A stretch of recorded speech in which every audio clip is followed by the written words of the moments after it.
السلام عليكم ورحمة الله تعالى وبركاته. سوف نشرح اليوم طريقة حظر أي شخص على تطبيق سول شات بأسهل طريقة. لكن قبل ما نبدأ في الشرح أرجو الاشتراك في القناة وتفعيل الجرس ليصلك كل جديد، ودعم فيديو بلايك تحفيزينا على نشر المزيد. ونبدأ على بركة الله.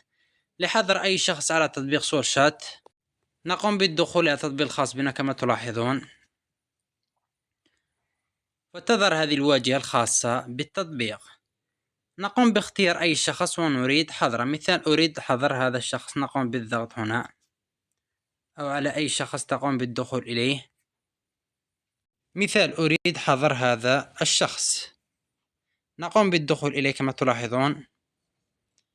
هنا يمكن كتابة أي شيء، نقوم بالضغط على الصورة الخاصة به هنا،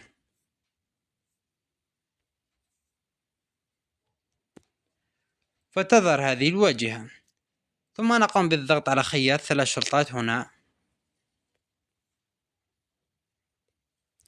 ثم نجد خيار وهو حظر.